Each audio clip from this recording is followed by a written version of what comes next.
Uttarakhand government ले तपाई लाई के सहायता। नमस्कार नेपाली मित्रों, आइए आपको एक वीडियो दिखा रहे हैं। यह हमारी पुरानी वीडियो है। जिन्होंने देख लिया उनको धन्यवाद, और जिन्होंने नहीं देखा ये उन्हीं के लिए है।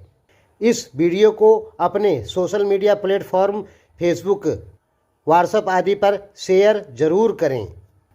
और आपको अपने 3 किलोमीटर एरिया में दिखाता हूं कि कितने नेपाली लोग रहते हैं। ठीक है दोस्तों, नमस्कार। आज बात होगी गढ़वाली और नेपाली के बारे में। पहले देखिए आप ये 2 मिनट की वीडियो क्लिप जो कि नेपाली भाषा में है। उसके बाद जो बात होगी वो हिंदी भाषा में होगी। ये वीडियो हम इसलिए बना रहे हैं कि गढ़वाली लोगों की नेपालियों के प्रति जो गलतफहमी है उसको दूर करने के लिए। हालांकि सभी गढ़वालियों की नेपाल के प्रति किसी प्रकार की कोई गलत सोच नहीं है, लेकिन कभी कभी कोई गढ़वाली कह देता है कि नेपालियों को कह देना चाहिए कि वो अपने यहाँ नेपाल वापस चले जाएं। इसलिए हम इस वीडियो के जरिए आपको यानी गढ़वाली लोगों को ये बताना चाहते हैं कि नेपालियों का गढ़वाल से जाना गढ़वाल के लिए बहुत ज्यादा नुकसानदायक होगा। यानी हमारे सकल घरेलू उत्पादन में कहीं न कहीं नेपालियों का हाथ जरूर है। चलिए पहले एक छोटी सी वीडियो क्लिप देखिए। मैं बहुत सारे नेपाली लोगों के पास गया था, उसमें केवल 2 वीडियो क्लिप आपको दिखा रहा हूं। सभी का नहीं दिखा पाएंगे क्योंकि ये बहुत बड़ी हो जाएगी। जरूर तपाईलाई के नुकसान भएको छ फसलको? फसलको नुकसान तपाईको उसको भाडा पनि उठेन, त्यो सबै बर्बाद भयो। सबै बर्बाद भयो। घर कहाँ हो तपाईको? घर मेरो बर्दिया। और भ्याक्सिन लाग्यो तपाईहरूलाई कि लागेन? फिलहालको लागि लागेको छैन। इन्ट्री भयो, रजिस्ट्रेसन भयो? रजिस्ट्रेसन त भएको छ फिलहालको लागि। रजिस्ट्रेसन भएको छ? उत्तरा कति मान्छेहरू छ हो तपाईँ यहाँ? यहाँनिर त लगभग 5-6 घर छ। उत्तराखण्ड गभर्नमेन्टले तपाईलाई केही सहायता दिएको छ कि छैन? केही दिएको छैन। केही दिए छैन। नहीं, आपका रजिस्टर आधार कार्ड बड़ा है यहाँ पे? ना, आधार कार्ड तो हामी यहाँ सरकारलाई प्रेसर गर्छु, उत्तराखण्ड गभर्नमेन्टलाई कि नेपालीहरूलाई केही न केही गर्नुपर्छ। आदमी लोकल वगैरह लोकल मान्छेको केही दिक्कत छ कि छैन? कोई दिक्कत। लोकल मान्छेले केही दिक्कत गर्दैन? ठीक है, यहाँ पे कोई दिक्कत नहीं है। ल तपाईको आवाज हम अगाडि राख्छु उत्तराखण्ड गभर्नमेन्टसँग। यहाँनिर मालिकले पनि राम्रो गरेको छ। मालिकले राम्रो। दिदी के दिक्कत छ तपाईहरूलाई? केही दिक्कत छ भनिदिनु। यहाँ केही दिक्कत छैन, यो गभर्नमेन्टको आवाज हो। दिक्कत त अनि खाने हुँदैन, के दिक्कत हुनु अनि फसल तपाईको बर्बाद भयो? बर्बाद, यो बारिसले बर्बाद भयो। यसमा नुकसान धेरै भयो। यो सारा। तपाईको नाम बताइदिनुहोस् त। मेरो नाम कुमारी। कुमारी के कुमारी? कुमारी अनि थापा। कुमारी थापा। नहीं, गुरा। अच्छा, घर कहाँ कुन ठाउँमा छ? सल्यान। सल्यान। सल्यान घर हो तपाईको? ल ठिक छ। तपाईको आवाज हामी अगाडि राख्छु, उत्तराखण्ड गभर्नमेन्टमा भन्छु कि नेपालीहरूलाई के न के गर्नुपर्छ। ठीक छ हजुर, धन्यवाद। देखिए, जो नेपाली लोग यहाँ गढ़वाल में झोपड़ी बनाकर रहते हैं तो हमारी सोच होती है कि ये लोग झोपड़पट्टी वाले लोग हैं, लेकिन दोस्तों ऐसा नहीं है। वो लोग यहाँ पर केवल और केवल मेहनत करने के लिए आए हैं, और नेपाल में उनके अपने घर होते हैं और अच्छे घर होते हैं, क्योंकि मैं कई बार नेपाल जा चुका हूँ। इसलिए आपको जो ये दिखता है कि नेपाली लोग यहाँ झोपड़ी बनाकर रहते हैं और इनका अपना घर नहीं होगा, तो ये आपकी 100% गलत फहमी है।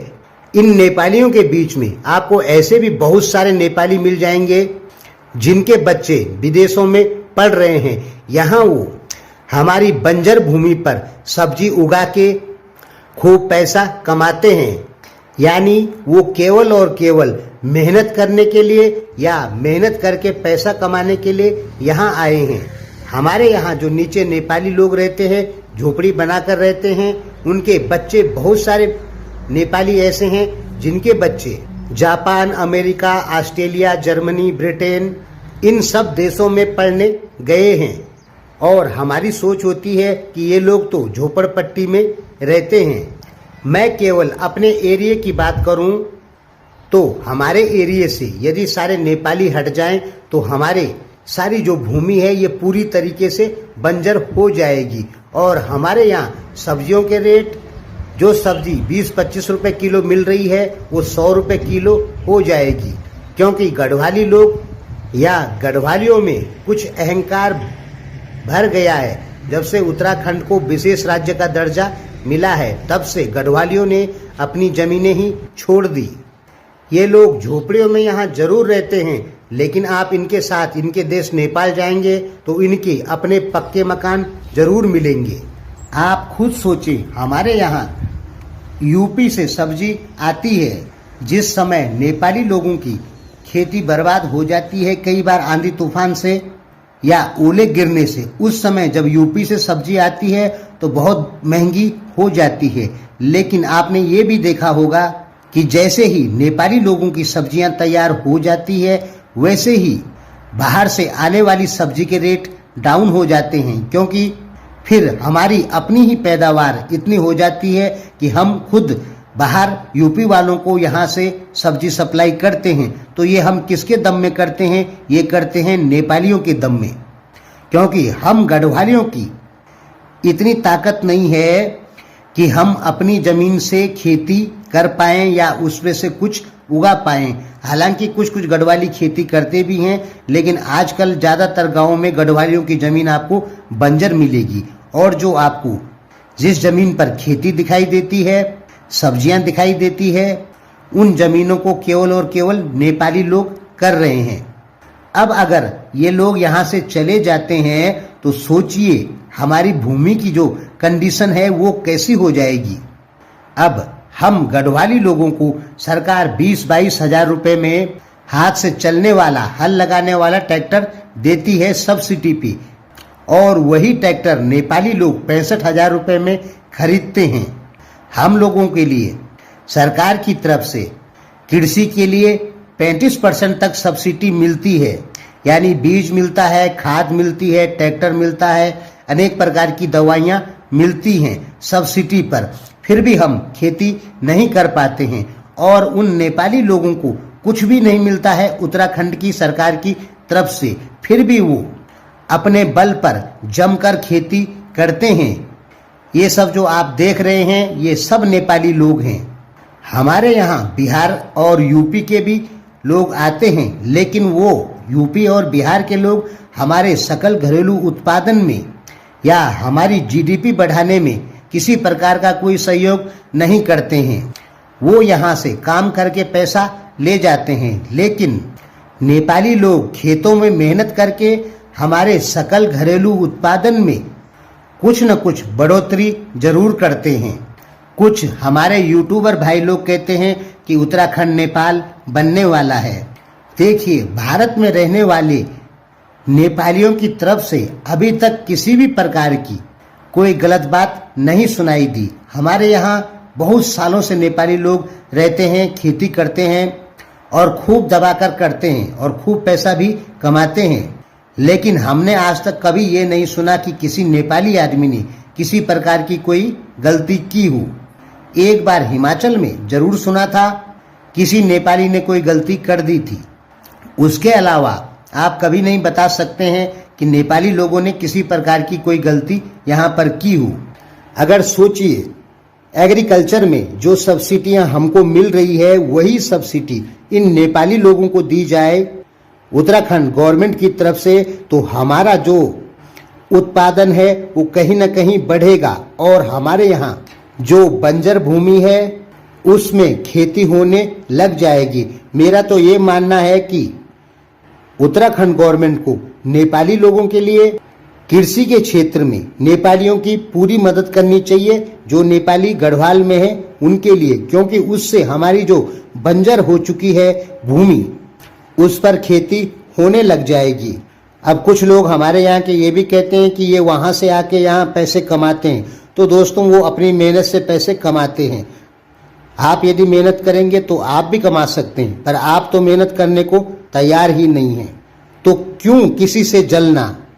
हम लोग नेपाली लोगों को डोटियाल कहते हैं, दोस्तों डोटियाल केवल डोटी जिले के जो लोग हैं उनको ही कहा जाता है, ठीक है। और आपको ये ध्यान में रखना होगा कि उत्तराखंड में यदि अंग्रेज नहीं आते तो शायद आज हम नेपाली ही होते, क्योंकि 1816 सुगौली संधि हुई तब जाके गोरखा लोगों ने उत्तराखंड से अपना अधिकार छोड़ा। उससे पहले उत्तराखंड में गोरखाओं का ही शासन चलता था। और दोस्तों आपको ये भी ध्यान में रखना होगा कि जो जातियां उत्तराखंड में होती है वही जातियां नेपाल में होती हैं। जो गोत्र नेपाल में है वही उत्तराखंड में है। अब रावत, भंडारी, खड़का, पंत, जोशी, भट्ट, बराल, डबराल, पोखरियाल, पौड़ियाल, जो भी क्षत्रिय ब्राह्मण हैं, रावत आदि जो भी हैं, ये जातियां नेपाल में गोरखाओं के नाम से जानी जाती है। लेकिन गढ़वाल में इनको गोरखा नहीं कहा जाता है। जैसे हम रावतों की ही बात कर लेते हैं, नेपाल में जो रावत हैं वो अपने को गर्व से कहते हैं कि हम गोरखा हैं, लेकिन गढ़वाल के रावतों को ये गोरखा बोल देंगे तो उनको बुरा लग जाएगा। नेपाली लोग जो नेपाल से यहाँ आते हैं गढ़वाल में, वो अच्छे से जानते हैं कि गढ़वाल में जो जातियां हैं वो हमारी ही जातियां हैं। इसलिए आपने देखा होगा नेपालियों की तरफ से किसी प्रकार की कोई अप्रिय घटना नहीं होती है। लेकिन गढ़वालियों को ये भी जानना होगा कि यदि नेपाली लोग गढ़वाल छोड़ के चले गए तो सोच लीजिए आप जो सब्जी अभी 15-20 रुपए किलो खा रहे हैं वो 100 रुपए किलो खानी पड़ेगी। और गढ़वाल में जो गांव हैं, लगभग 6000 गांवों से या मोहल्लों से, छोटे छोटे गांव या मोहल्ले कह सकते हैं उनको, वहां से पलायन हुआ है, हर जगह से पलायन हुआ है। और यदि नेपाली लोग चले जाते हैं तो यहाँ एक प्रकार से सुनसान लगेगा। इसलिए जो लोग कभी कभी कहते हैं कि नेपालियों को चले जाना चाहिए, वो गलत कहते हैं। नेपालियों से फिलहाल तो हमें किसी प्रकार का कोई नुकसान नहीं हुआ है, उल्टा ज़्यादा से ज़्यादा फायदा ही हो रहा है। हम यही कहना चाहते हैं कि जब ये हमारी बंजर भूमि पर खेती करते हैं तो हमें इनकी सहायता करनी चाहिए। और वैसे भी नेपाली लोगों से अभी तक किसी प्रकार का कोई खतरा नजर नहीं आया। पूरे भारत में आप देख सकते हैं जो नेपाली मूल के लोग हैं और उनके पास भारतीय नागरिकता है, वो हमेशा भारत के लिए जान देने के लिए तैयार रहते हैं।